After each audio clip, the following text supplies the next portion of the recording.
Hola, muy buenos días. Bienvenidos a esta transmisión especial con motivo de la entrada en vigor de la Ley Federal de Protección a la Propiedad Industrial. Es un gusto estar con ustedes y hoy vamos a ver un panorama general de esta nueva ley que nos da muchísimo gusto que podamos ya empezarla a utilizar a partir del día de hoy. Para comenzar, vamos a dar paso al mensaje que nos hace llegar nuestro director general, el licenciado Juan Lozano Tovar. Adelante, por favor. ¿Qué tal? Hoy inicia su vigencia la nueva Ley Federal de Protección a la Propiedad Industrial. Sin lugar a dudas, se trata de un evento de la mayor relevancia en nuestro país. ¿Por qué? No solamente por la importancia que hoy por hoy tienen las creaciones que son producto de la propiedad industrial o de la propiedad intelectual, sino también porque hoy por hoy, gracias a esta ley, México es una nación que puede presentarse ante el mundo para expresar dos cosas muy sencillas, pero muy importantes. Que somos una nación que cumple con sus acuerdos internacionales, que cumple con tratados internacionales, incorporando las mejores prácticas en la materia. Y segundo, que somos un país en el que el imperio de la ley y la protección de los derechos en la materia se hace más fuerte, más vigente que nunca. Esta nueva ley nos permite facilitar una cosa que es muy importante hoy por hoy en nuestro país, que consiste en poner al ciudadano, poner a la gente en primer lugar, que significa trabajar para ellos, mejorar nuestros servicios, incorporar mejores tecnologías para hacer más expedito, más sencillo el acceso a los derechos de propiedad industrial. Estos son algunos de los elementos que se incorporan en la nueva ley y que sin lugar a dudas serán objeto de muy profunda reflexión y trabajo dentro de nuestra institución. Damos la bienvenida a la nueva Ley Federal de Protección a la Propiedad Industrial. Iniciemos un nuevo ciclo en la vida jurídica, en la vida de las creaciones, en la vida del emprendimiento en nuestro país.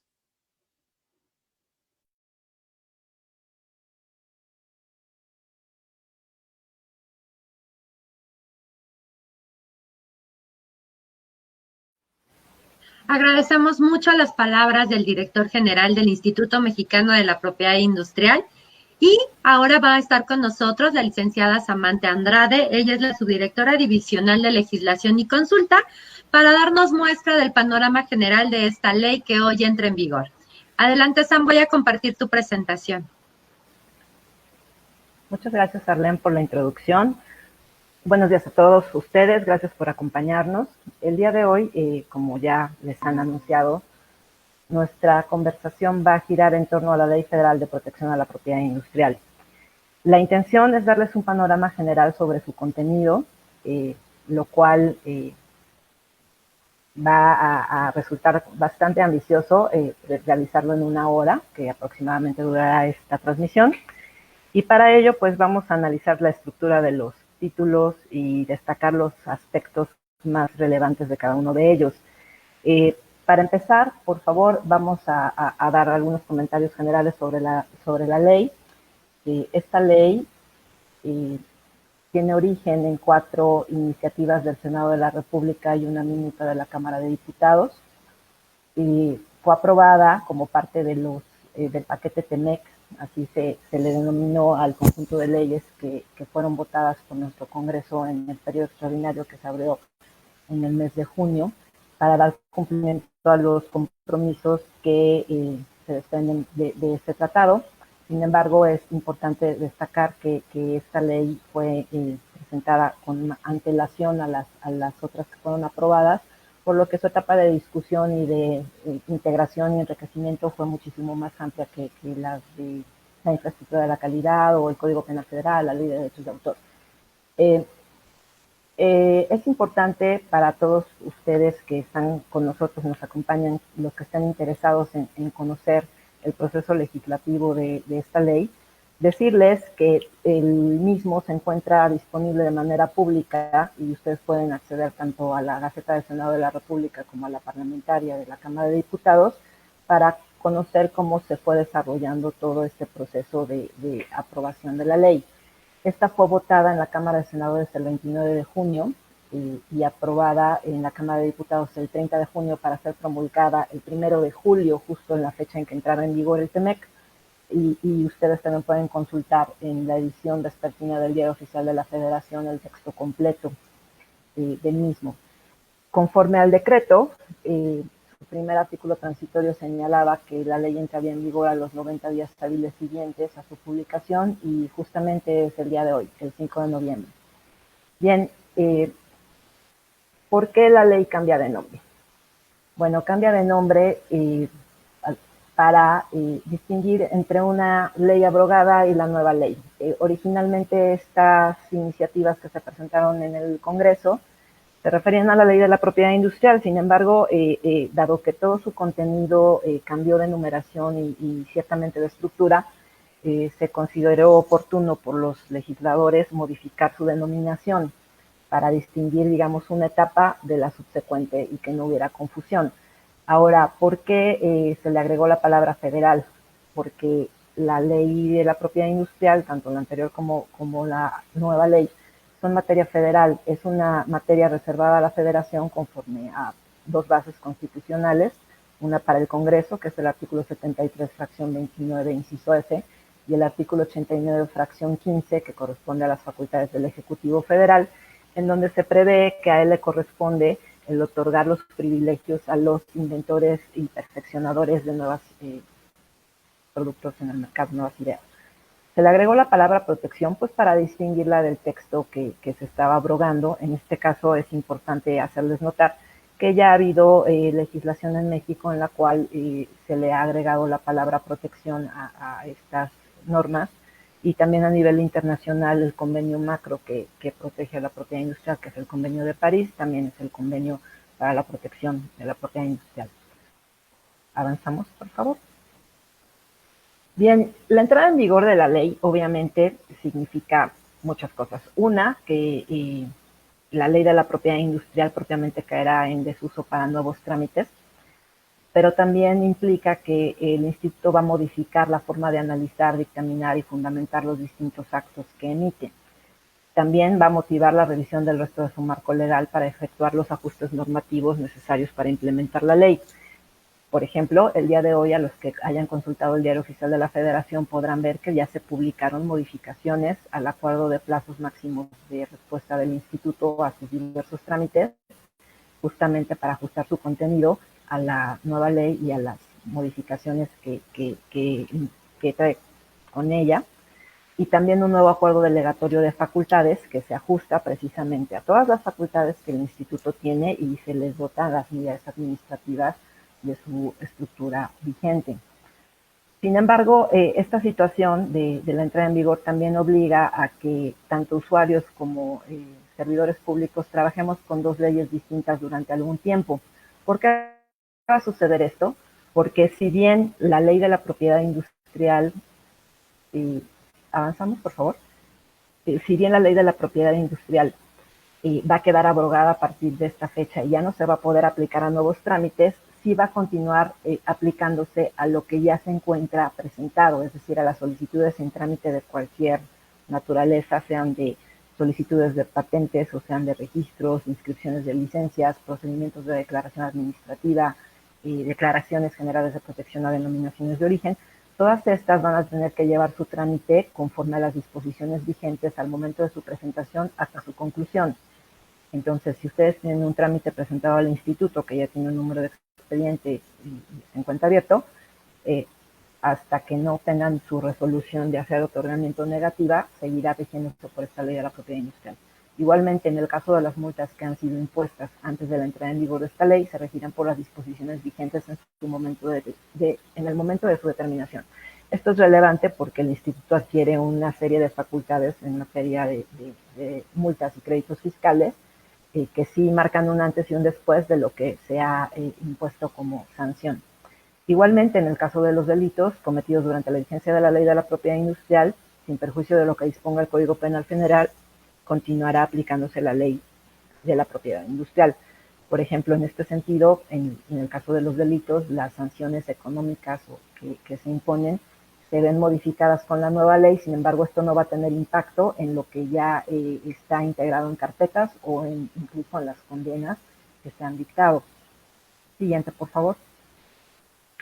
Bien, ¿Qué pasa con el reglamento de la ley de la propiedad industrial? Esto de una vez me gustaría comentarlo y aclararlo, porque precisamente el decreto que promulga la Ley Federal de Protección a la Propiedad Industrial establece que en tanto el Ejecutivo Federal expida su reglamento, continuará en vigor el reglamento de la Ley de la Propiedad Industrial vigente, en lo que no se oponga al texto de la nueva ley. ¿Esto qué quiere decir? Que las disposiciones que se contengan en el reglamento de la Ley de la Propiedad Industrial continuarán aplicándose en aquellos actos en los que no haya controversia en función del texto de la ley federal. No va a haber muchos casos así, de hecho el sistema se mantiene de alguna manera integrado en sus disposiciones, es ciertamente uniforme. Sin embargo, hay cuestiones que se aclaran o se detallan mucho más ahora en la ley y que el texto del reglamento quedaría superado, por ejemplo, con algunas cuestiones en patentes sobre todo, por lo que ese texto virtualmente se convertirá en letra muerta. Y también para aclarar y quitar la cosquilla, que es una pregunta recurrente a nuestros usuarios, no, aún no hay una fecha determinada para la expedición del nuevo reglamento. Estamos en proceso de analizarlo. El obtener una promulgación de un reglamento es un proceso un poco largo, entonces aún no hay una fecha para esta promulgación del reglamento. Avanzamos, por favor. Bien, hablando ya de la nueva ley y cuáles son los elementos que la integran. De entrada, como les comentaba, esta cumple los compromisos del Tratado entre México, Estados Unidos y Canadá, el TEMEC, y el Tratado Integral y Progresista de la Asociación Transpacífico TIPAD, que entró en vigor el año pasado. Además, incorpora buenas prácticas internacionales y criterios que el Instituto ha venido desarrollando a lo largo de los años. Esto es importante señalarlo. Si bien es cierto que probablemente con una reforma a la ley de la propiedad industrial se pudieran haber introducido los elementos o los compromisos que no estaban contemplados en ella y que sí eran obligatorios conforme a los tratados, al momento de que se llevó a cabo el análisis de todo su texto, se determinó que era la oportunidad para incorporar cosas nuevas, para mejorar en muchos aspectos y además para reorganizar el texto del documento. Si ustedes recuerdan, la ley de la propiedad industrial pues tiene prácticamente 29, 30 años en vigor. Sufrió varias reformas, o objeto de 17 reformas para ser más precisos, en las cuales se fueron incorporando textos que de alguna manera hicieron que perdiera un poco la secuencia lógica de sus disposiciones. Se agregaron títulos bis en lugares que quizás no eran las mejores.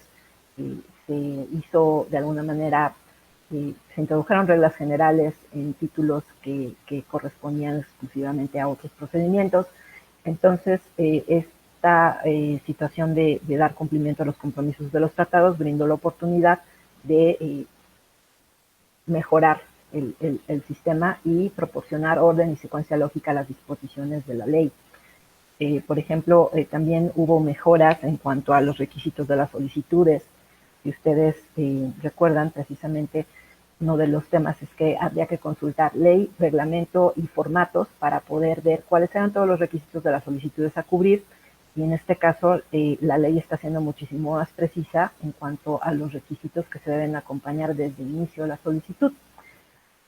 Todo esto creemos que facilita la comprensión del texto para el usuario y en general va a proporcionar mayor seguridad al mismo al momento de poder comprender de mejor manera cómo está estructurada la ley y sus figuras jurídicas. Avanzamos, por favor. Bien, vamos a empezar con la estructura de la ley. De entrada, precisamente el poder agotar todos los temas, creemos que es la mejor manera de abordarlos de esta forma. Sé que puede sonar un poco árido porque siempre analizar un texto legal pues no es una experiencia muy dinámica. Sin embargo, aquí voy a tratar de explicar a grandes rasgos qué es lo que tenemos, las diferencias con la anterior y cuáles son los aspectos a destacar de cada uno. En este caso, el título primero, La ley se integra por 7 títulos, igual que la anterior. También esto no es una situación casual. Se buscó mucho cuando se realizaron los dictámenes que precisamente no hubiera un brinco muy grande en cuanto a la estructura de la ley anterior y esta, precisamente para facilitar a los usuarios una rápida manejo y comprensión del nuevo texto. Entonces, no es casual que se hayan respetado esta estructura. Se incorporaron muchas cosas, sí, eso es cierto. Sin embargo, la idea era proporcionar una experiencia más familiarizarse más rápidamente con las disposiciones. Entonces, el título primero está compuesto por 3 capítulos. En esto, ¿qué vamos a encontrar? Vamos a encontrar los objetivos de la ley, las facultades del instituto que se ven incrementadas con funciones en las cuales se les reconoce, por ejemplo, su carácter de autoridad fiscal en materia de multas, se le faculta para determinar una posible indemnización por daños y perjuicios, que también vamos a revisar un poco más adelante, para solicitar el auxilio de la fuerza pública, para designar peritos en distintas materias, y se agregan dentro de estas mismas facultades todas las nuevas figuras jurídicas que se incorporan, como por ejemplo el certificado complementario. Además, en este título primero, que es lo que vamos a encontrar, los órganos de administración del instituto, que son su junta de gobierno y el director general, los principios bajo los cuales se delegan facultades, los principios bajo los cuales se fijan los precios y tarifas, y las reglas generales que se aplicarán a todos los trámites y servicios.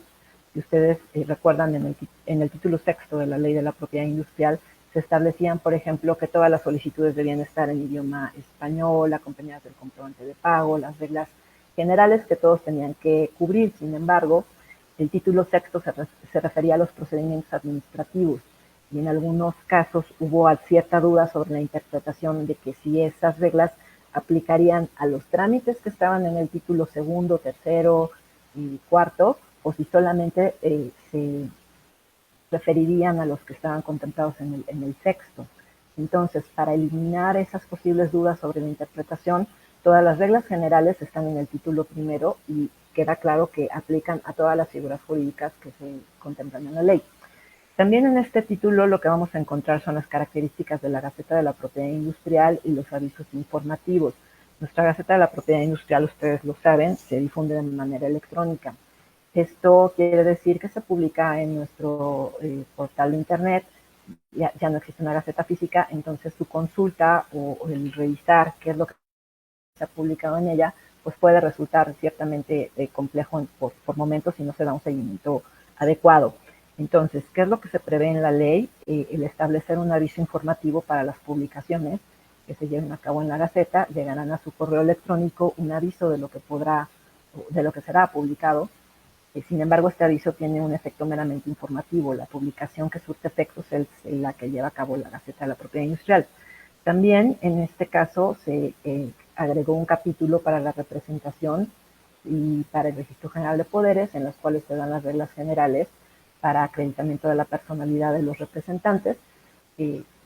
Estas normas estaban contempladas en el reglamento de la ley. Sin embargo, ahorita, para hacer muchísimo más fácil consultar y de aplicar estas disposiciones, han pasado al título primero.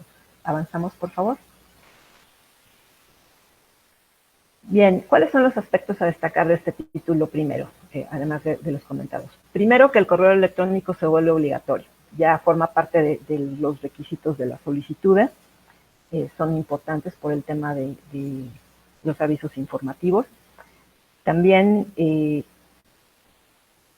queda muy claro que los trámites físicos serán notificados en principio a través de la Gaceta. Decimos en principio porque las solicitudes de patentes siguen manteniendo su confidencialidad durante el periodo de examen de forma, entonces esas no serán notificadas a través de ese medio, seguirán aplicándose las reglas de las notificaciones para ese efecto. Las notificaciones se van a entender realizadas con su sola publicación, con independencia del envío y recepción del aviso informativo que se enviará al solicitante. Se deja claro que los trámites electrónicos continuarán aplicándose las reglas del acuerdo administrativo que los regula, Por lo tanto, se van a notificar a través de los tabuladores electrónicos que están disponibles para los usuarios. Además, las notificaciones en los procedimientos de declaración administrativa tienen un capítulo propio en el título sexto, entonces, digamos, van a seguir esas reglas específicas que se dictan para tal efecto. Hay un tema que resulta también muy notorio, que es en el caso de las traducciones. En los casos de procedimientos de declaración administrativa, cuando se presenta un documento en un idioma distinto al español, se podrá exhibir la traducción de la parte que se pretende acreditar. Por ejemplo, hay veces que podrían exhibirse catálogos en otro idioma, pero solamente la página 1 o 2 es donde está el producto, en donde está el producto presuntamente infractor. Entonces no va a ser necesario adjuntar la traducción de todo el catálogo, sino nada más de las partes correspondientes en el procedimiento. Avanzamos, por favor. Bien, el título segundo quizás es el que sufrió mayores cambios en relación al texto que se abroga. El título segundo se refiere a las invenciones, modelos de utilidad, diseños industriales y esquemas de trazado de circuitos integrados. En este caso, ¿qué es lo que vamos a encontrar aquí? Todas las figuras jurídicas relacionadas con las creaciones industriales nuevas. ¿Qué quiere decir? Que aquí vamos a encontrar las reglas para patentes, modelos de utilidad, diseños industriales, esquemas de trazado de circuitos integrados y ahora los certificados complementarios. Anteriormente, la ley de la propiedad industrial tenía un título quinto bis para los esquemas de trazados que remitía a las disposiciones del título segundo. Entonces, este es uno de los casos en los que se integró en una sola sección las disposiciones que se rigen por las mismas normas.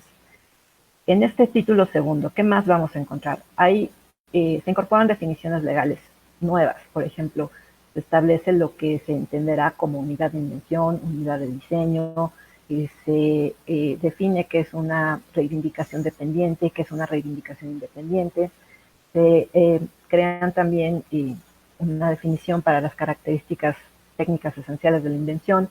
Todas estas definiciones lo que van a aportar es claridad al trámite, y tanto para usuarios, para examinadores, para que todos tengamos entendido o una base sobre la cual entender qué quiere decir cada cosa y qué efecto tiene sobre el trámite respectivo.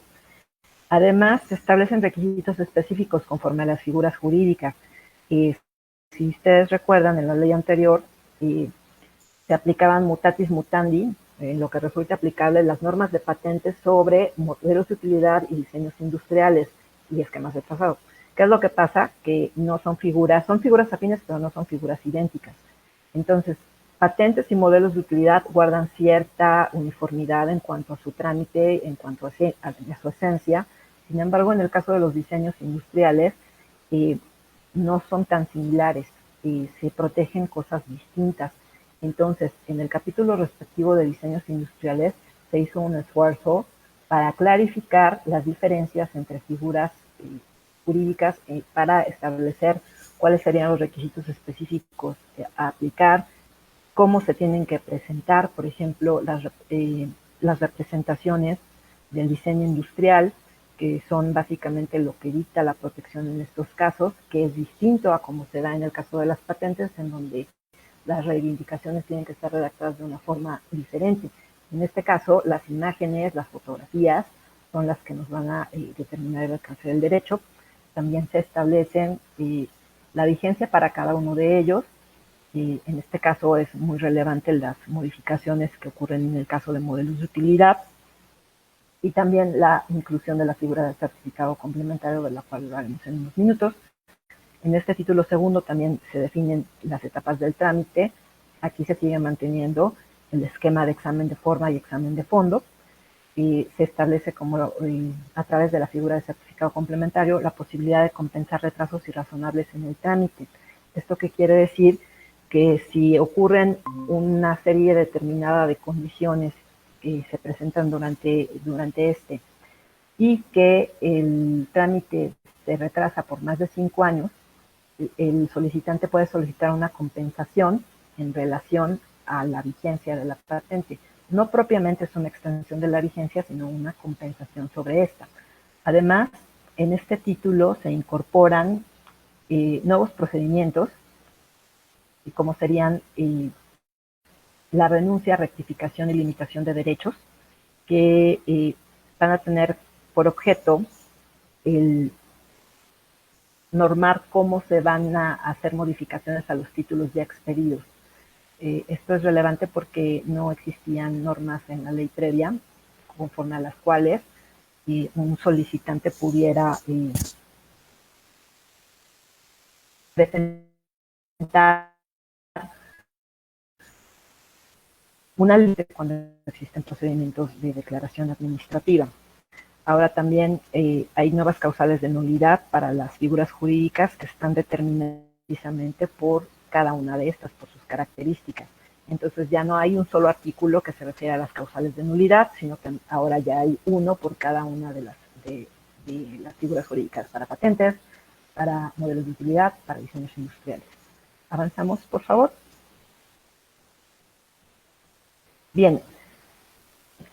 Los aspectos a destacar de este título son, como les comentaba, la posibilidad de solicitar un certificado complementario cuando existe un retraso irrazonable de la autoridad. Por ejemplo, cuando un usuario hace uso de los 2 meses adicionales para dar respuesta a un trámite, ese retraso, digamos entre comillas retraso, no es imputable a la autoridad, entonces no se puede computar dentro de los meses o dentro del lapso en que se excedió.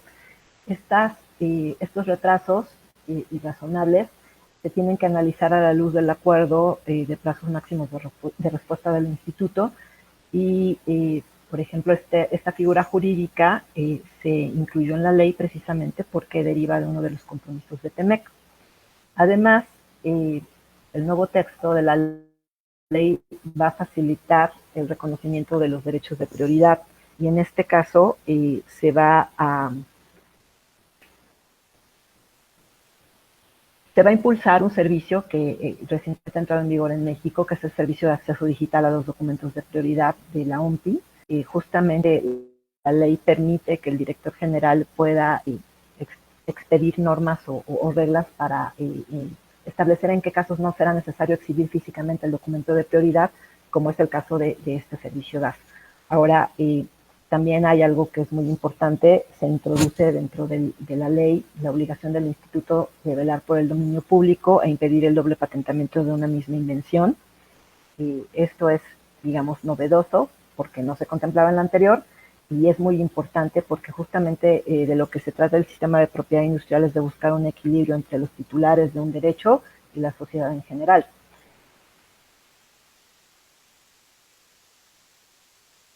Además, preámbulo laboral que permite realizar los preparativos necesarios para obtener el registro sanitario de un medicamento relacionado con una patente próxima a vencer.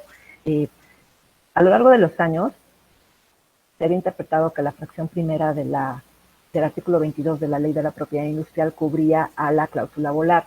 Sin embargo, esto era pues, ciertamente difuso, dado que las cuestiones relacionadas con el registro sanitario son cuestiones directamente vinculadas a la comercialización de un producto, mientras que la fracción 1 de este artículo 22 se refería a propósitos no comerciales, a fines de investigación, a fines de desarrollo de nuevas tecnologías. Entonces, para clarificar este tema, lo que se hizo es manifestar de manera expresa esta excepción, que también se conoce como excepción regulatoria. Ahora, en materia de modelos de utilidad, les comentaba, se incrementó su vigencia en beneficio de los creadores nacionales. Los modelos de utilidad lo que protegen son las invenciones adaptativas. Son numerosas los títulos que existen en México sobre este tipo de pequeñas invenciones o de invenciones. Entonces, existe la posibilidad de que, primero, las solicitudes que ingresen el día hoy, 5 de noviembre, tendrán una vigencia de 15 años y además da la posibilidad de que los titulares de modelos de utilidad vigentes, cuando se acerque su periodo de, digamos, de finalización de la vigencia a los 10 años, puedan acceder a 5 años más conforme a los artículos transitorios y pagando las tarifas correspondientes a esos años. No es un procedimiento automático. Si ustedes tienen algún titular de modelos de utilidad que se encuentre vigente conforme a la ley de la propiedad industrial, cuando se acerque el término de la vigencia, podrán optar por por la posibilidad de ampliar los 5 años más, pero deben solicitarlo. Avanzamos, por favor. Bien, también el capítulo de diseños industriales se fortaleció de manera importante el 6 de junio de este año, perdón, entró en vigor el arreglo de la Haya relativo al Registro Internacional de Dibujos y Modelos Industriales en México. Entonces, el capítulo respectivo tiene muchísimo más contenido que el anterior, buscando empatar los procedimientos del instituto con las reglas del registro internacional. Y se elimina la obligación de inscribir las licencias de derechos sobre patentes o registros para que surtan efectos ante terceros. Esto no quiere decir que ustedes no podrán presentar una solicitud de inscripción, simplemente se elimina el efecto de que surta efectos ante terceros. Cualquiera que quiera presentar una inscripción de licencias para dar trazabilidad, para que su cliente se sienta más seguro con ello, lo puede continuar haciendo. Además, se posibilita que el beneficiario de un gravamen inscrito en el instituto conserve vigentes los derechos de patentes o registros y con ellos preserve la garantía que le fue otorgada. ¿Qué quiere decir esto? Que conforme a la ley de la propiedad industrial, solamente el titular podía presentar la conservación de derechos, es decir, el pago de anualidades o quinquenios. Sin embargo, había ocasiones en las cuales estas figuras eran garantías o había gravámenes inscritos sobre ellas, algún embargo, y qué era lo que pasaba, que dejaban perder los derechos a efectos de que ya no fuera, no se mantuviera esta garantía. Entonces, cualquier persona que sea beneficiario de un gravamen ahora podrá solicitar esta conservación. Como les comentaba, el título establece procedimientos específicos para la renuncia, para la rectificación y limitación de derechos del titular de una patente o registro. Se esclarecen las causales de nulidad de patentes y registros de modelos de utilidad y diseños industriales atendiendo sus características propias. Y además, en una acción que es un poco más intragubernamental, establece de forma expresa el mecanismo de coordinación entre el Instituto Mexicano de la Propiedad Industrial y la Autoridad Sanitaria, la Comisión Federal para la Protección contra Riesgos Sanitarios, para proporcionar la información que se requiera dentro del trámite de autorización de comercialización de medicamentos alopáticos. Este es un tema relevante porque, si bien se contemplaba en el Reglamento de Insumos para la Salud y en el Reglamento de la Ley de la Propiedad Industrial, se le está dando un impulso adicional al elevarlo a la ley. Avanzamos, por favor. Bien, el título tercero de los secretos industriales también sufrió importantes cambios. Digamos, no sufrió, se benefició con los cambios. Se moderniza su texto conforme a las disposiciones de TEMEC y además conforme a las mejores prácticas de una directiva del Parlamento Europeo. ¿Y qué pasa con esto? Bueno, pues hay modificaciones respecto a la definición del secreto industrial. Se incluye lo que ahora se considerará como una apropiación indebida y lo que no se incluye como, o lo que no se puede considerar como una apropiación indebida, y se eliminan caracterizaciones que existían en la ley anterior y también cuestiones de cómo tendrían que estar de alguna manera plasmados estos secretos para poder considerarse como tal. Entonces, en este título se hizo una revisión sobre estas definiciones. Avanzamos, por favor.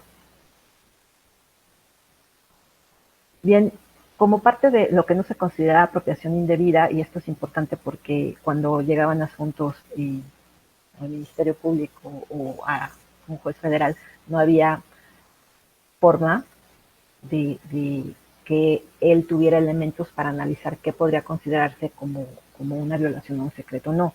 En este caso, no se puede considerar apropiación indebida el descubrimiento o la creación independiente de una información o la ingeniería de reversa, que significa que uno descompone un producto, un proceso o un objeto que ya está en la disposición al público, siempre y cuando no esté sujeto a una obligación de confidencialidad. Es decir, un tercero que compró un aparato lo puede descomponer y analizar y puede llegar incluso a información de secreto industrial, pero pues si está en el comercio ya no se puede considerar una violación a esta información. Se precisa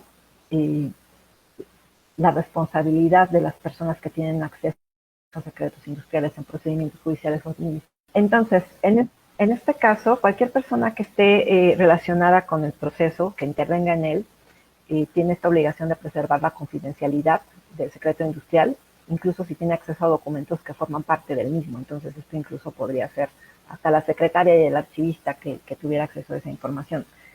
Un tema que también es muy, muy importante, se crean infracciones administrativas en materia de secretos industriales, lo cual le permite al instituto, por ejemplo, imponer medidas provisionales para detener una posible violación. Obviamente, al volverse infracciones administrativas o crearse estas infracciones administrativas, también son objeto de los nuevos procedimientos de determinación de daños y perjuicios. Obviamente, también aplicará para estas las reglas y de las sanciones en las cuales han tenido un incremento sustancial las multas. Y también es relevante comentarles que se mantiene la tutela penal en la materia con los tipos que existen, que es revelación, uso y apoderamiento del secreto industrial, pero también se incorpora un nuevo tipo relacionado con el acceso a la información. ¿Por qué? Porque en algún momento se llegó a discutir si el apropiamiento como tal cubría el tema del acceso, y es que el apoderamiento implica que una persona saque de su esfera jurídica un bien de la persona que es propietaria. Sin embargo, puede ser que los secretos industriales no se vean sustraídos directamente de la esfera jurídica de la persona que tiene el control de este, sino puede ser que una persona acceda, por ejemplo, remotamente a esta información y no haya una sustracción. Entonces, con ello se está buscando cubrir todas las posibilidades en esta materia. Siguiente, por favor. Bien, en el título cuarto está el tema de las marcas, avisos y nombres comerciales.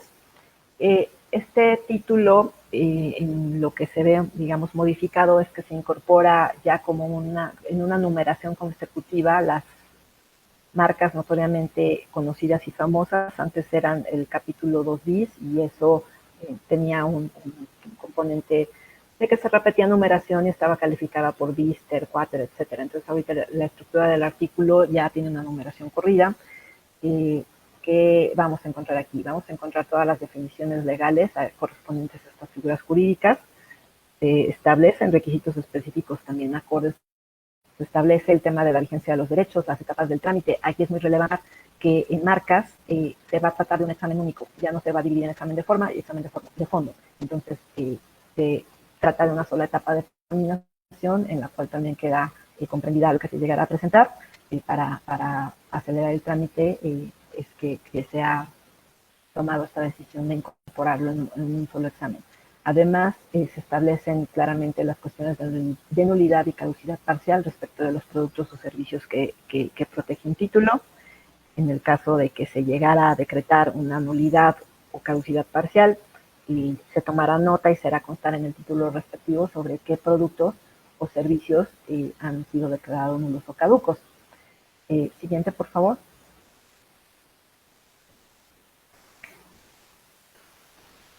Bien, todo el título fue objeto de revisión en una reforma en el año de 2018. Entonces, digamos que sus normas no tuvieron un impacto tan importante como en el caso de patentes, en donde cambiaron muchas cosas o se incorporaron nuevos temas. En el caso de marcas, hubo reformas que son muy importantes, como por ejemplo, se modifica la forma en que se va a computar la vigencia de un registro. Conforme a la ley de la propiedad industrial, la vigencia corría desde la fecha de la presentación de la solicitud hasta 10 años. En este caso, la fecha conforme a la cual se va a computar la vigencia va a ser la fecha del otorgamiento. Es decir, con esto se le van a dar 10 años efectivos de protección al titular. Y también esto quiere decir que vamos a tener marcas que tendrán que presentar sus renovaciones conforme a la ley de la propiedad industrial y otras conforme a la Ley Federal de Protección a la Propiedad Industrial.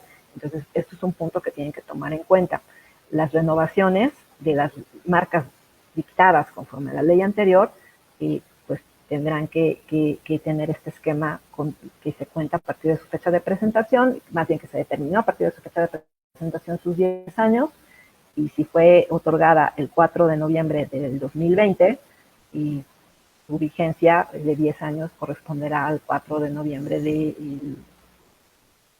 2030, perdón, para las nuevas. No, perdón, una confusión. En el caso de las que sean otorgadas a partir del 5 de noviembre, su vigencia se computará a partir de su fecha de otorgamiento, entonces de ahí correrán los 10 años. Y en el otro caso no, tendrán que revisar los títulos para ver el tema de cuándo corresponde presentarla. También hay un tema que se incorporó a propuesta de los diputados de la minuta que les comentaba al inicio de la conversación, en la cual al momento de solicitar el registro de una marca o al momento de presentar su renovación, el interesado deberá declarar bajo protesta de decir verdad que los productos o servicios que se ofertarán se encuentran libres de engaño o mala fe. Además, otra de las cuestiones novedosas en este título se establece que el titular de una marca de certificación deberá verificar el cumplimiento de una o más cualidades o características del producto. Esto la ley anterior no lo decía, podría decirse que era obvio, sin embargo no estaba en el texto. Y conforme a lo establecido en las reglas de uso, es que se debe verificar este cumplimiento. En caso de que se incumplan estas obligaciones de verificación, en caso de que no cumpla su papel el verificador, se podrá cancelar la marca de certificación. También esto es una incorporación a la ley, no estaba en la anterior.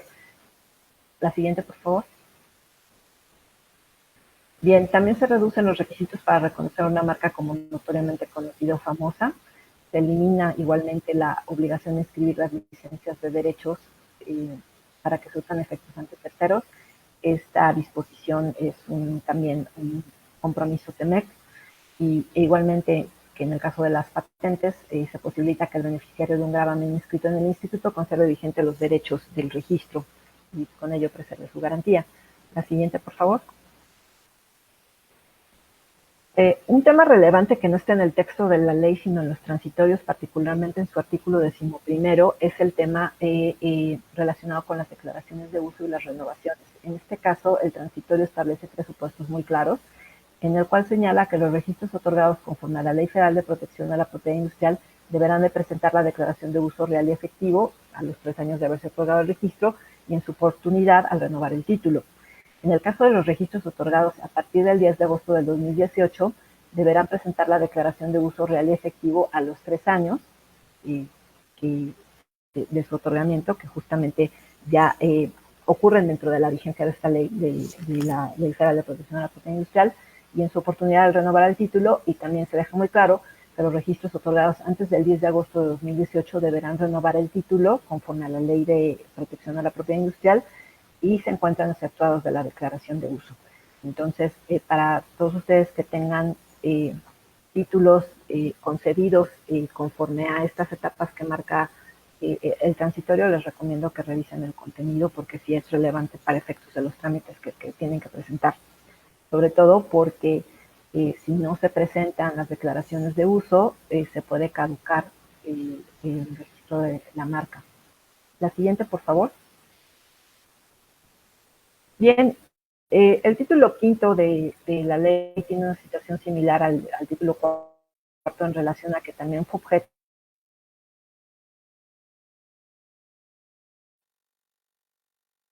se mantienen prácticamente sin tocar. Lo que digamos, como no novedades, sino aportaciones de la nueva ley, son que existen un nuevo procedimiento de acreditación de la persona que se va a encargar de verificar el cumplimiento de las reglas de uso de una indicación geográfica protegida. En este título quinto que vamos a encontrar todas las definiciones legales, las cuestiones sobre la titularidad de las denominaciones de origen y las indicaciones geográficas, y la posibilidad de que el instituto delegue ciertas acciones en su defensa a un tercero, los requisitos específicos a cada figura jurídica. Esto sí es algo.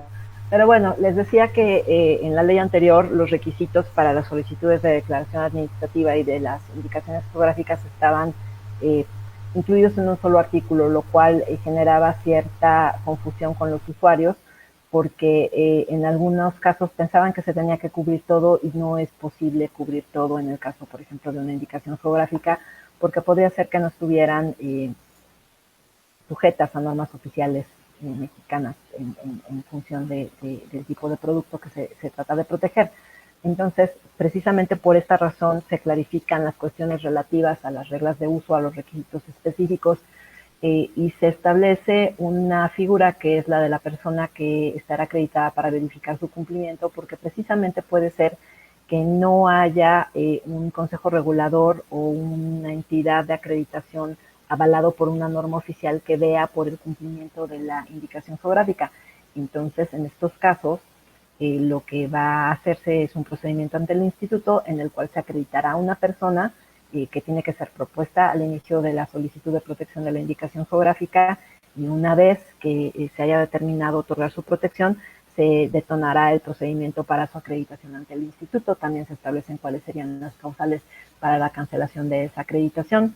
Se establecen la vigencia de los derechos, que ya sabemos que en el caso de una denominación de origen o una indicación geográfica estarán protegidas mientras duren las condiciones que le dieron origen a dicha protección.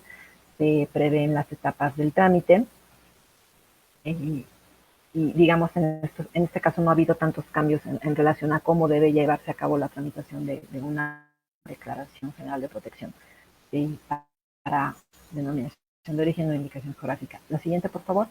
En términos generales, podemos destacar que la nueva ley fortalece el reconocimiento de las indicaciones y denominaciones de origen. Se precisa su naturaleza como bienes nacionales. Se establece esta posibilidad de que el instituto sea el que ejerza las acciones de protección o defensa de ellas, y también el que se le faculte para delegar dicha acción a un tercero. También se permite que las cámaras del Congreso de la Unión presenten una solicitud de declaración general de protección con la aprobación de las 2/3 partes de sus miembros presentes. Esto nada más implica que ellos están legitimados para presentar una solicitud. Sin embargo, esta solicitud tiene que cumplir con todos los requisitos de la ley, es decir, acompañar de la documentación, pagar las tarifas, etcétera, etcétera. Solamente se habilita a que sea el Congreso el que también pueda presentar una solicitud. Avanzamos, por favor. Bien, como les decía, se definen las características de las reglas de uso de una indicación geográfica protegida, se establece la figura del responsable de certificar el cumplimiento de las reglas de uso, su proceso de acreditamiento, el incumplimiento y cómo se debe llevar a cabo la cancelación. Además, se elimina la obligación de presentar ciertos documentos para los trámites de autorización de uso de una denominación de origen o una indicación geográfica, básicamente porque se repetían en función de otros documentos que se tenían que exhibir también, como por ejemplo, ahora se tendrá que manifestar bajo protesta de decir verdad que la persona que se dedica a la extracción o producción del producto se encuentra dentro del territorio protegido. Antes se tenía que exhibir un comprobante de domicilio, etcétera, etcétera.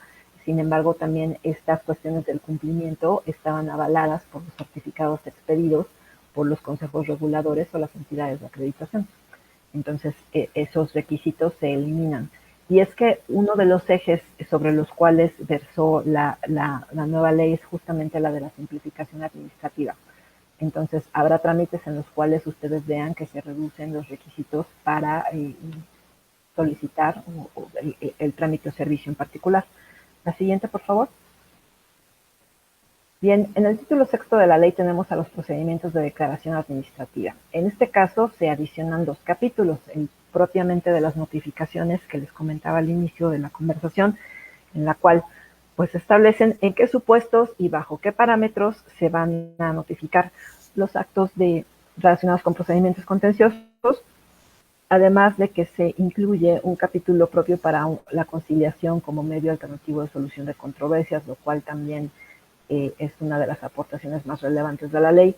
Antes se podía conciliar, pero era una frase que se encontraba en un artículo en la ley de la propiedad industrial, en el 199-18, sin un procedimiento, sin ningún efecto, solamente como una facultad del instituto de buscar conciliar los intereses de las partes, y en este caso ya se define muy claramente un proceso, las etapas, los efectos, etcétera, etcétera. Las obligaciones del instituto también en este caso.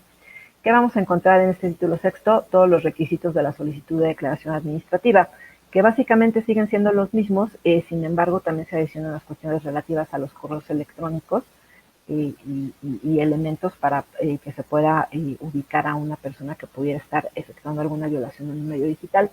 Se definen las etapas del procedimiento, se establecen las reglas en materia de pruebas, se establecen las medidas provisionales, las cuales se ven modificadas también, particularmente aquellas relacionadas con la libre circulación, que se pueda ordenar el retiro de la circulación de los bienes que se importan. Con la nueva ley se incluyen no solamente las mercancías objeto de importación, sino, bueno, sabemos que en el tema de las garantías, en este caso, les comentaba, se prevé la fianza, el billete de depósito, las características que deben cubrir, que deben estar vigentes durante el procedimiento, y en general, vamos a ver los aspectos a destacar, por favor. Se fortalece el esquema de medidas en frontera y en el entorno digital. También se crea una medida provisional expresa para el entorno digital. No es que el instituto no tuviera facultades para dictar una orden en este entorno, sino que con el afán de dar claridad y certeza jurídica a los usuarios es que se ha incorporado de manera precisa, expresa, la medida para este medio. Como les decía, establece el procedimiento de conciliación como medio alternativo de solución de controversias.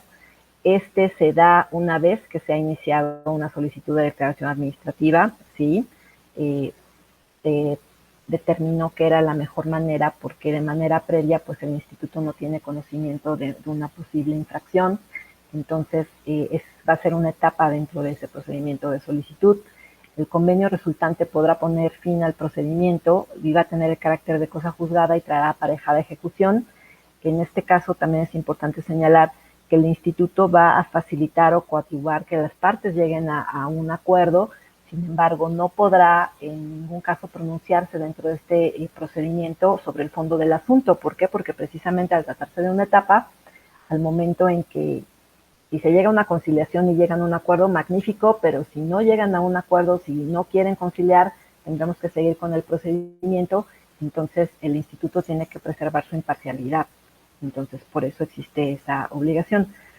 Ahora, también se elimina una obligación que era de recurrir a la Junta de Gobierno del instituto para presentar ante ella las solicitudes de destrucción de los bienes asegurados en los procedimientos donde ya había sido declarada infractora esa mercancía, cuando las partes no se hubieran podido poner de acuerdo. Esto es relevante porque va a ser mucho más expedita la tramitación, y en este caso la destrucción de estos bienes. Los que van a tomar la decisión en su caso y decretarán el destino final de los bienes será el instituto a través de la Dirección Divisional de Protección a la Propiedad Industrial, justamente conforme al acuerdo delegatorio que se publicó el día de hoy. La siguiente, por favor. El título séptimo. El título séptimo es el título del terror, porque aquí es donde vienen las infracciones, las sanciones, los delitos, las penas, etc. Se ha visto adicionado con un capítulo tercero, en el cual se agregan de los procedimientos jurisdiccionales. Esto es para establecer y clarificar la competencia de quiénes son las autoridades revisoras de nuestros actos. ¿Qué vamos a encontrar en este título? Las infracciones administrativas y su sanción, los tipos penales y su sanción, la naturaleza de las multas del instituto, la remisión al procedimiento administrativo de ejecución previsto en el Código Fiscal de la Federación, que ahora les contaré un poco más sobre eso. Un tema que también es súper relevante y que implica un cambio, pues digamos, notable en el nuevo sistema de propiedad industrial, es las reglas sobre la indemnización por daños y perjuicios, conforme a la cual el instituto en un incidente podría determinar esta indemnización o en su caso de manera directa solicitarse ante un tribunal civil. También se prevén cuáles son los indicadores de valor legítimo para solicitar esa indemnización y la competencia de los tribunales, como les decía, para efectos de estos procedimientos. La siguiente. Bien, ¿qué aspectos vamos a destacar de este título? Pues como les comentaba, se incorporan nuevas infracciones en materia de secretos industriales, se incrementan de manera muy notable las sanciones en materia de propiedad industrial y se incorpora la posibilidad de que estas sean acumulables, es decir, que si en una solicitud de declaración administrativa se logra probar que se incurrieron en 2 o más infracciones, se podrán dictar las sanciones que correspondan a cada una de estas infracciones. También se prevé, lo que les decía, la determinación de los daños y perjuicios ante el instituto de manera directa ante los tribunales, sin necesidad de una declaración administrativa previa. Son dos procedimientos que están separados. Uno es en la esfera administrativa como un incidente al momento en que se concluye la solicitud de declaración administrativa, se probó ante el instituto, se van a valorar las pruebas y las cuantificaciones que presente el usuario conforme a los valores de indicador, los indicadores de valor que él elija para determinar esta infracción, perdón, esta indemnización. Y en el caso de los tribunales, de manera directa, sin necesidad de que el instituto declare la infracción, podrán acudir a ellos y demandar la acción de daños y perjuicios. Obviamente está sujeta a ciertas reglas también, podrán aplicar los indicadores económicos para la indemnización que se prevén en la ley.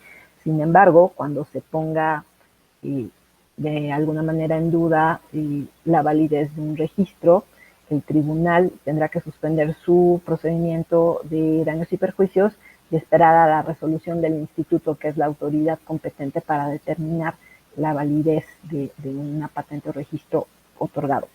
Ahora también se introducen nuevos tipos penales para secretos industriales e indicaciones geográficas. Y en el caso de las indicaciones geográficas es relevante comentar lo siguiente.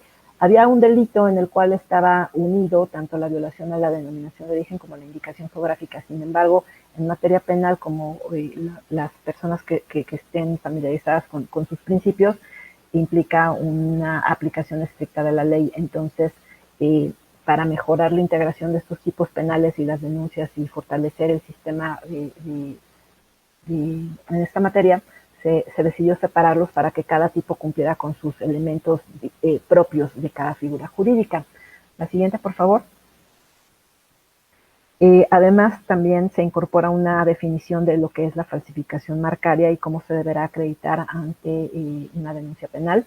Se incrementan las sanciones de los delitos también en materia económica y se reconoce la competencia del Tribunal Federal de Justicia Administrativa para conocer de los juicios que se promuevan en contra de los actos administrativos y resoluciones que pongan fin a los procedimientos del instituto, y también se reconoce la competencia en materia civil para las acciones civiles que se pudieran dictar. En este caso, es importante señalar que en materia civil hay jurisdicción concurrente, es decir, hay jurisdicción en el orden local y en el orden federal. La siguiente, por favor.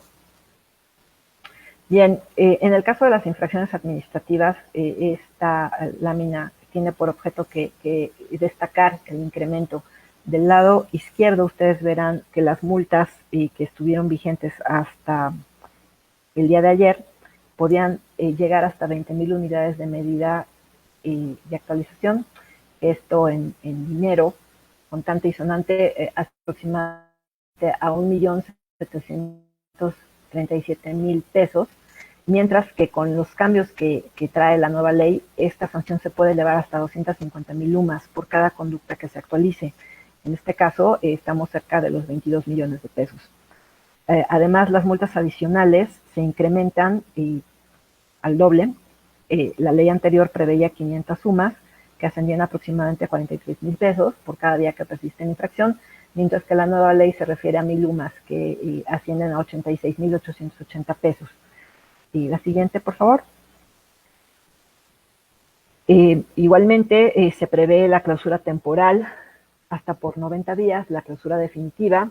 En la ley anterior existía la posibilidad de arrestar administrativamente hasta por 36 horas a una persona. Esa sanción se elimina de la nueva ley y se precisa que las sanciones se podrán aplicar sin existir una prelación específica en cuanto a su imposición. Es decir, no tenemos que agotar el hecho de multar para clausurar. Va a depender de las características del procedimiento, de las pruebas que hayan las partes, de la violación que se esté pudiendo comprobar, la forma en que se podrá sancionar. La siguiente, por favor. En materia penal también las sanciones serán incrementadas, como les comentaba, en cuanto a las cuestiones económicas se incrementan. Las penalidades por penas corporales se mantienen en los mismos rangos. En este caso, en donde hay cambios, es en el caso de las multas, que pueden ir hasta 500,000 UMAS, es decir, 43 millones de pesos, o 300,000 UMAS, 26 millones de pesos. La siguiente, por favor.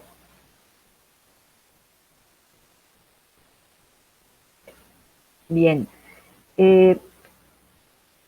Para finalizar sobre este título séptimo, se prevé en su contenido que el instituto adquiera el carácter de autoridad fiscal y le reconoce facultades específicas para recaudar créditos fiscales resultantes. ¿Qué quiere decir? La multa, pues, es la sanción que el instituto impone por la violación a la ley. Esta multa se puede pagar de manera, digamos, voluntaria a los 30 días siguientes a su notificación. Una vez que es exigible, es decir, una vez que es notificable, se vuelve en un crédito fiscal a favor, en este caso del instituto, y por lo tanto podemos proceder a su cobro, digamos, voluntario, a través de acciones persuasivas o a través de acciones coactivas, es decir, ahora el instituto cuenta con facultades de imperio para imponer estas sanciones, en las cuales a través del procedimiento previsto en el Código Fiscal de la Federación y su reglamento conocido como procedimiento administrativo de ejecución, puede recaudar el importe de ese crédito fiscal. Esto es muy importante porque además de que se le reconoce ese carácter de autoridad fiscal y la posibilidad de ejecutar este procedimiento, también los ingresos por conceptos de las multas impuestas se van a destinar a cubrir sus gastos de operación. Es decir, al contar con un destino específico, ya no son parte de los convenios de coordinación fiscal que existen con las entidades de la República y forman parte del patrimonio institucional. Y me parece que con eso llegamos al final de esta un poco de esta presentación que ha tenido ciertas desconexiones. Les agradezco mucho por su atención y quedo a sus órdenes para las preguntas que Víctor tenga. Muchas gracias, Sam. No te preocupes, son cosas que luego suceden en esto de las transmisiones en vivo. Nos ha pasado muchas veces, así que no pasa nada. En efecto, tenemos aquí algunas preguntas. Nos han hecho, como decía Arlene, muchas preguntas alrededor de esta nueva ley y lo que implica. Te voy a empezar a leer algunas que vimos que son las más frecuentes. De todas formas, estaremos ahí revisando todos sus comentarios, que han sido bastantes, para poderles dar respuesta adecuadamente. Entonces, nos pregunta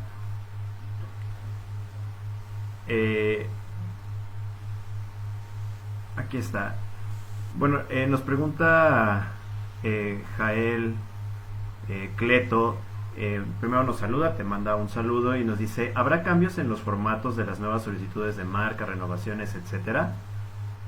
Sí, de hecho están en proceso de publicación en el Diario Oficial. Lamentablemente, por la situación digamos, extraordinaria que estamos viviendo, no salieron el día de hoy, pero ya están en proceso de publicación. Si ustedes quieren consultar los cambios no solamente de los formatos oficiales, sino de todas las disposiciones que se van a ver impactadas por la ley, pueden entrar al sitio de la Comisión Nacional de Mejora Regulatoria, ahí la CONAMER, en búsqueda de regulaciones, que es el sitio propio de ellos. Ahí pueden teclear la denominación del acuerdo que quieran consultar y les va a salir el proyecto y la información que soporta esas modificaciones. Y sí, yo espero que en un breve plazo ya estén publicados los formatos y disponibles para el público. Muchas gracias, Sam. También nos preguntan acerca de los modelos de utilidad que están vigentes. Nos preguntan si podrán extender su vigencia. Sí. Cuando lleguen a los 10 años, conforme a los transitorios de la ley, van a poder hacerlo. Dame un segundo nada más para poder dirigir a nuestro usuario a cuál es el artículo que debe consultar en particular.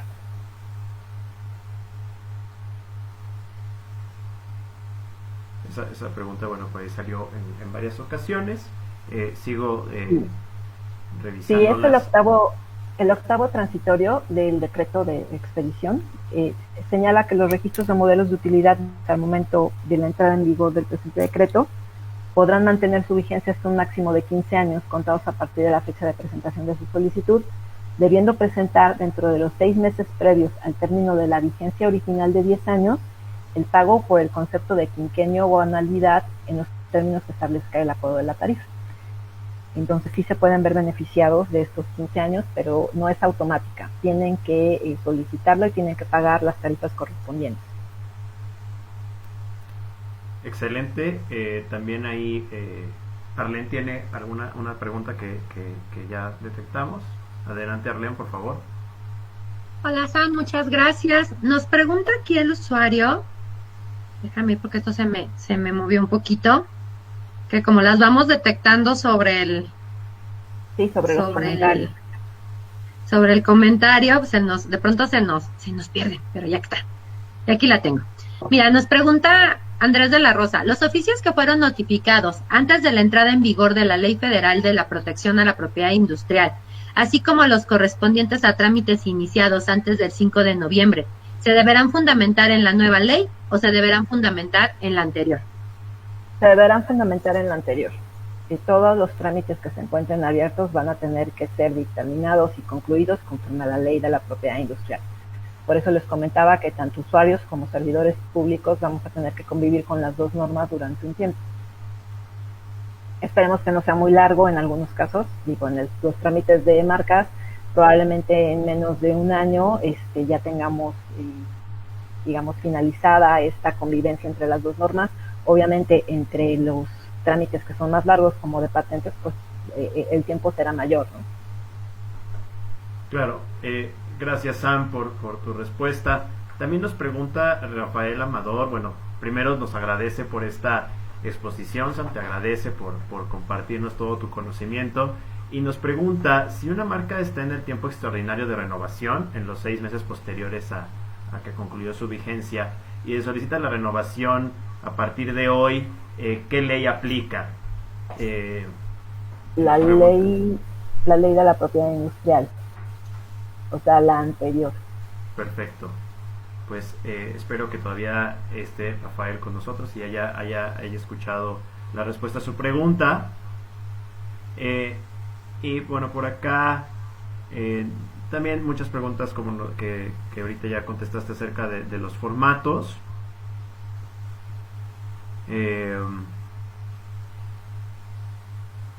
Estamos tratando de revisar. Ahí, Arlen, si ves alguna, por favor. Sí. Aquí. Betita López nos pregunta que ¿dónde descarga la nueva ley? Hay una página de la Cámara de Diputados que se llama Leyes Federales. Ahí tú puedes entrar, le pones en búsqueda de propiedad industrial y aparecen tanto la ley de la propiedad industrial como nuestra nueva ley federal de protección a la propiedad industrial. Ahí puedes descargar incluso todas las leyes que en este país nos rigen. Sí, y próximamente nosotros vamos a actualizar con el marco jurídico que aparece en nuestra página. Digamos, van a aparecer todas las modificaciones. Estamos en proceso de actualización de todas esas normas. Entonces también la pueden descargar de ahí. También Sofía J.O. Sam nos pregunta acerca de las divisionales, si les aplica la ley de presentación de la mamá o bien si les aplica la nueva ley. Les va a aplicar, en el caso de que ya tengan una solicitud presentada, les tiene que aplicar la ley de la propiedad industrial, es decir, la mamá. Las nuevas, como dependen del reconocimiento de la fecha de presentación de la mamá, tiene que seguir el trámite conforme a la ley que le dio origen a la primera. Las divisionales, precisamente por eso son hijas, porque dependen de la primera solicitud. Excelente, Sam, muchas gracias.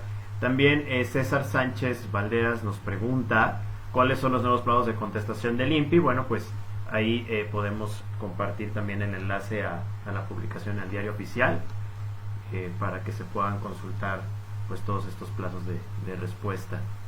Claro, si quieres nada más para precisar a nuestro usuario, los plazos que se ven modificados en este caso son los de marcas. ¿Por qué? Porque justamente al unificarse en un solo examen, en el acuerdo de plazo se van a eliminar las referencias a los exámenes de fondo.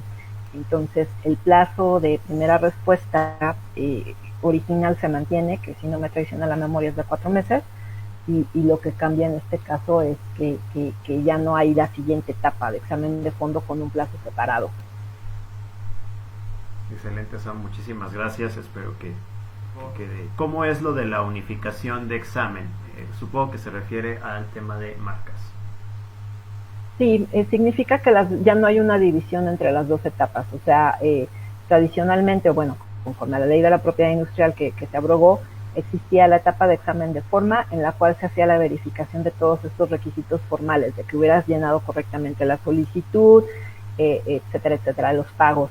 Entonces, estas cuestiones formales ya no, y ¿qué era lo que pasaba? Que te daba respuesta a tu examen de forma pidiéndote que hicieras modificaciones a la solicitud, no sé, que requisitaras adecuadamente el formato, y resulta que dabas cumplimiento al trámite y pasaba a fondo, y en fondo te rechazaban el trámite. Entonces, la idea que existe detrás de esta unificación es precisamente de que en un solo examen se pueda dar al usuario esa indicación de si la marca va a ser protegida o no, y no dividir en requisitos formales que ya diste cumplimiento, pero puede ser que no consigas la marca porque de fondo desde el origen el instituto pudo haber sabido que no era registrable porque existía una anterioridad, porque estaba dentro de las prohibiciones, por cita de anterioridades, etcétera, impedimentos, perdón. Entonces, esa es la idea que existe detrás. Entonces, en este nuevo examen lo que va a hacer es que se va a concentrar forma, fondo y oposición. Entonces, en un solo oficio se le van a dar a conocer al usuario las cuestiones de fondo de forma que tuviera que subsanar, y las cuestiones de fondo, y se le va a dar la oportunidad de que manifieste lo que a su derecho convenga en relación a una oposición que se presente. Muchas gracias Sam, por estar en esta transmisión. De nuestra parte es todo. Vemos casos muy puntuales. Normalmente estos casos les pedimos que por favor nos envíen un mensajito a buzon@inpi.gov.mx para que podamos revisar su caso específico. Y bueno, pues muchísimas gracias, Sam, por compartir con todos nosotros. Arlene, por favor. Pues hoy sí tuvimos mucha audiencia y tomamos muchísimos los saludos, pero ya saben que a todos les agradecemos el tiempo que nos dedican. Le agradecemos mucho a Sam esta explicación general de la ley, y no se nos esperen porque de pronto nos preguntan qué va a pasar con la moral, las buenas costumbres, que si los formatos. No se angustien, porque de todas formas cuando pase, sucederá. Entonces, cuando sea el momento, bueno, como ya les dijo Samantha, pueden entrar a la Conamera y revisando los formatos que ya están en proceso. En cuanto ya tengamos todo esto listo, todas estas cuestiones de nuevas tarifas, nuevos formatos, nuevo todo, con mucho gusto se los estaremos compartiendo a través de nuestras redes sociales. Seguramente haremos transmisiones especiales para estas situaciones, y conforme vaya avanzando también la continuidad de nuestros cursos diarios, iremos promoviéndoles, iremos explicándoles estas nuevas cosas en cada área de los diferentes cambios que se han presentado, ¿no? Porque nos preguntan que si la divisional, que si los modelos, que si esto, bueno, y lo iremos desglosando en este sentido. Muchas gracias a Sam. Muchos te agradecen, Sam, que fue muy didáctico, que ya a partir de todos estos capítulos ya mínimo tienen una visión general de toda la ley, ya saben mínimo en cuántos capítulos está dividido, qué contiene cada capítulo. La presentación la pueden descargar para que la puedan repasar, pueden también ustedes descargar la ley, leerla, léanla, aprecienla, trabajenla, para que el día que tengamos que trabajar marcas, patentes o en su momento otro tema, bueno, tengan muchas preguntas ya elaboradas para darnos, y si no, bueno, ya saben que nos vemos a través de buzon@inpi.gov.mx, a través de nuestras redes sociales, también en citas.inpi.gov.mx, y bueno, de aquí al momento que sea necesario estaremos trabajando con las dos leyes. Y bueno, le agradecemos mucho a Samantha, le agradecemos mucho a Víctor, y sobre todo a todos ustedes el placer de su atención. Es un gusto estar con ustedes, soy Arlene Ochoa y nos vemos en la próxima. Muchísimas gracias, Arlene, y recordarle a toda la audiencia que mañana tenemos una transmisión especial en la tarde, a las 4:30. Hoy estaremos poniendo todos nuestros banners para que la sigan, entonces no se la pierdan, por favor, estén al tanto. Mañana a las 4:30 de la tarde estaremos completamente en vivo, y pues un saludo a todos, muchísimas gracias. Muchas gracias a todos por su atención. Gracias, Sam, hasta luego. Adiós. Muchas gracias.